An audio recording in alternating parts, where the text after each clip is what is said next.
Assalamualaikum warahmatullahi wabarakatuh. Perkenalkan, saya Siti Rukoya dari kelas C4 Akuntansi dengan nomor NPM 102211102. Berikut ini saya akan memaparkan mengenai materi Ma'rifatul Quran.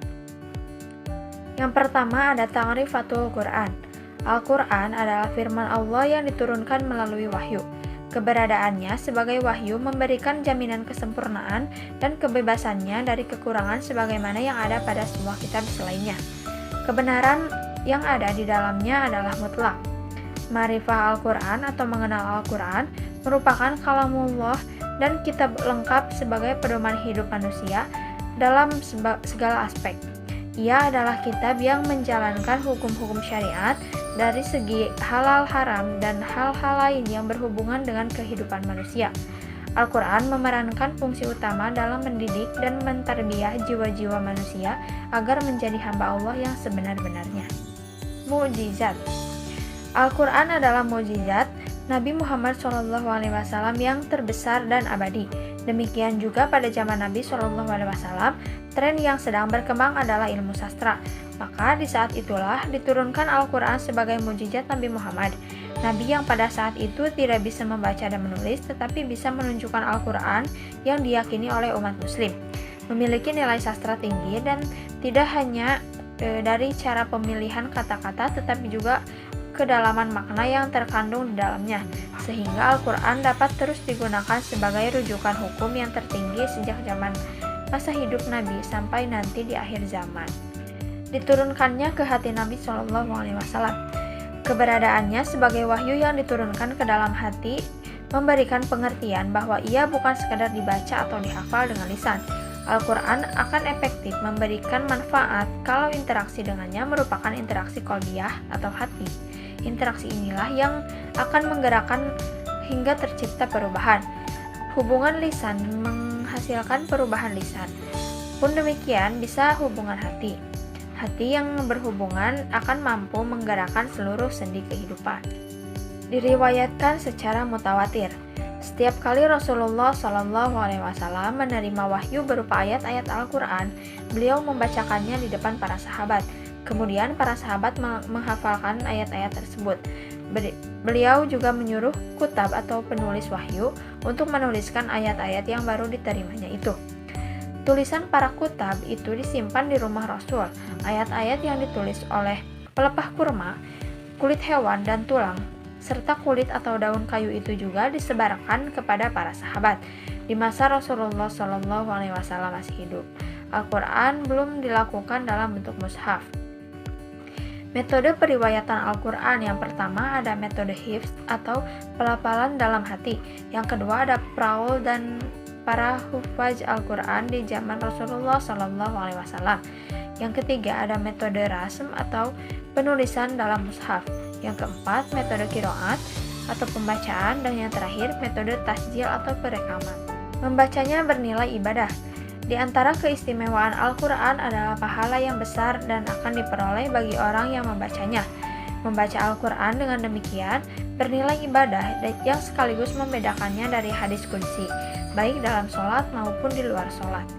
Yang selanjutnya ada Asmaul Quran, nama-nama Al-Quran. Berikut nama-nama lain dari Al-Quran. Yang pertama ada Alkitab, kitab atau buku. Tercantum dalam firman Allah Quran Surat Al-Baqarah ayat 2. Al-Quran disebut Alkitab sebagai isyarat bahwa Al-Quran harus ditulis. Karena itu Nabi Muhammad SAW memerintahkan para sahabat menulis ayat-ayat Al-Quran. Yang kedua ada Al-Huda atau petunjuk. Tercantum dalam firman Allah Quran Surat Yunus ayat 57. Al-Quran disebut Al-Huda atau Hudan atau petunjuk karena ia mengarahkan manusia kepada jalan yang lurus dan menyelamatkan mereka dari keyakinan yang sesat. Yang ketiga ada Ar-Rahman atau rahmat. Tercantum dalam Quran Surat Ali Imran ayat 138. Al-Quran disebut Ar-Rahmah karena Al-Quran merupakan karunia bagi orang-orang yang meyakini dan melaksanakan petunjuk-petunjuknya. Yang keempat ada An-Nur atau cahaya. Tercantum dalam firman Allah Quran Surat An-Nur ayat 15-16. Al-Quran disebut An-Nur karena Al-Quran merupakan cahaya yang terang benderang yang memberi petunjuk kepada manusia. Yang kelima ada Ar-Ruh atau roh. tercantum dalam firman Allah Quran Surat Asy-Syura ayat 52. Al-Quran disebut Ar-Ruh menurut Muhammad Sulaiman Abdullah Al-Ashqar dalam Zubdalut Tafsir karena Al-Quran memberi petunjuk kepada manusia, di dalamnya terdapat kehidupan dan kematian kekafiran. Yang keenam ada asyifa atau obat, tercantum dalam firman Allah Quran Surat Yunus ayat 57. Al-Quran disebut asyifa karena di dalam Al-Quran terdapat obat bagi segala obat dari segala penyakit, keraguan, kemusyrikan, kemunafikan, syahwat, dan syubhat. Yang ketujuh ada al-haq atau kebenaran, tercantum dalam firman Allah Quran Surat Al-Baqarah ayat 147. Al-Quran disebut al-haq karena Al-Quran mengandung kebenaran yang tidak ada keraguan sama sekali di dalamnya. Yang kedelapan ada al-bayan atau penerang. Al-Quran disebut al-bayan karena Al-Quran memberi keterangan dan menghilangkan keraguan bagi seluruh manusia. Yang kesembilan ada al-mau'iz atau pelajaran, tercantum dalam firman Allah Quran Surat Al-Qamar ayat 17. Al-Quran disebut al-mau'iz karena Al-Quran mengandung pelajaran yang indah yang dapat memperbaiki akhlak dan amal perbuatan manusia. Yang ke-10 ada busyra atau berita gembira, tercantum dalam firman Allah Quran Surat An-Nahl ayat 89. Al-Quran disebut berita gembira karena Al-Quran memang merupakan sebuah kabar gembira bagi mereka yang senantiasa mentaati, menghargai, dan mengamalkannya.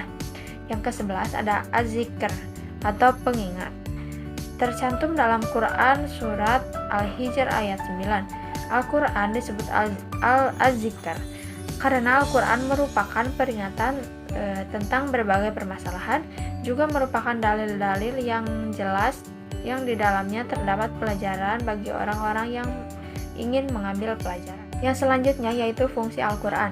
Berikut ini merupakan fungsi dari Al-Quran.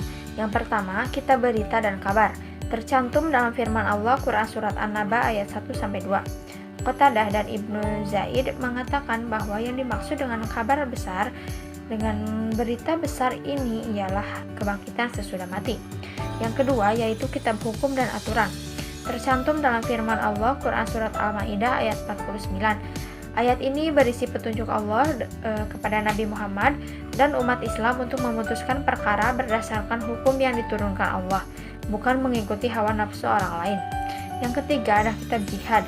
Makna yang digunakan adalah kesungguhan dan usaha, sebagaimana yang disampaikan oleh Ibnu At-Tailah As-Sakandari di dalam Al-Hikam ketika beliau mengutip surah Al-Ankabut ayat 60. Yang selanjutnya yaitu kitab tarbiyah, tercantum dalam firman Allah Quran Surat Ali Imran ayat 79.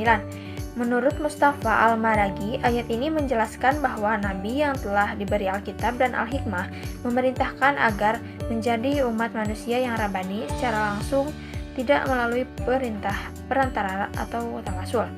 Yang kelima, pedoman hidup, tercantum dalam firman Allah Quran Surat Al-Qasas ayat 50. Ayat ini menyatakan bahwa Allah memberikan petunjuk kepada umat manusia melalui Al-Quran yang menjadi pedoman hidup bagi mereka agar dapat mencapai kebahagiaan di dunia dan di akhirat. Al-Quran mengingatkan manusia agar tidak tergoda oleh kenikmatan duniawi dan mengarahkan mereka untuk mencari kebahagiaan yang abadi di akhirat. Yang keenam yaitu kitab ilmu pengetahuan, tercantum dalam firman Allah Quran Surat Al-Alaq ayat 1-2. Ayat ini menyampaikan pesan tentang pentingnya ilmu pengetahuan dan pembelajaran. Materi selanjutnya yaitu Muqtado al-Iman bil Quran. Yang pertama, berhubungan erat dengan Al-Quran.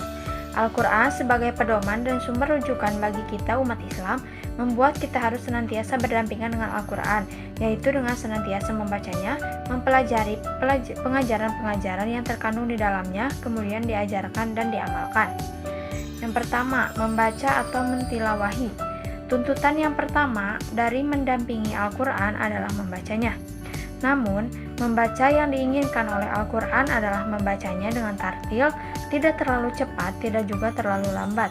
Membaca dengan jelas sesuai dengan kaidah-kaidah yang sudah ditentukan, karena itulah yang terbaik sesuai dengan petunjuk Rasulullah. Yang kedua, yaitu memahami dan mentadaburi. Mendampingi Al-Quran tidak cukup hanya dengan membaca dengan tartil saja, tapi kita juga dituntut untuk memahami kandungan Al-Quran, Tidak akan berguna Al-Quran sebagai pedoman hidup kita kalau kita tidak tahu apa yang terkandung di dalamnya. Tanpa memahami dan mentadaburi, maka kita tidak akan tahu apa keinginan Allah yang dituliskan di dalam kitabnya. Yang ketiga, yaitu melaksanakannya. Nilai dari sebuah keyakinan akan sesuatu adalah kita mengamalkan apa-apa yang terkandung di dalam Al-Quran, apa-apa yang dilarang, dijauhi, dan apa-apa yang diperintahkan dilaksanakan, sehingga jadilah hidup kita adalah hidup bernuansa Al-Quran. Yang keempat, yaitu menghafal dan memeliharanya. Kita diperintahkan Rasulullah SAW untuk menjaga dan memeliharanya. Di samping penjagaan dari Allah, penjaga bukan cuma fisiknya saja yang dijaga, tapi dipajang di tempat yang bersih dan diberi wangian. Akan tetapi yang diinginkan adalah senantiasa membacanya, bahkan menghafal ayat-ayat demi ayat dalam Al-Quran. Selanjutnya yaitu tarbiyatun nafsi bihi atau membina diri dengannya. Tercantum dalam firman Allah Quran Surat Ali Imran ayat 79. Setiap kita hendaknya bersungguh-sungguh dalam membina diri dengan Al-Quran. Dengan tarbiyah Qur'aniyah inilah, seluruh bangsa sepanjang zaman sampai hari kiamat akan mendapatkan petunjuk dan bimbingan menuju kebaikan di dunia dan di akhirat. Bersih dari akidah yang menyesatkan, dosa kemusyrikan, serta sifat-sifat jahiliyah. Memahami syariat agama beserta hukum-hukumnya, serta hikmah-hikmah yang terkandung di dalamnya. Yang selanjutnya ada ataslimu li ahkamihi atau tunduk kepada hukum-hukumnya. Tercantum dalam Quran Surat Al-Ahzab ayat 36. Tidaklah pantas bagi orang yang menyatakan diri beriman kepada Al-Quran jika tidak tunduk dan menerima hukum-hukumnya.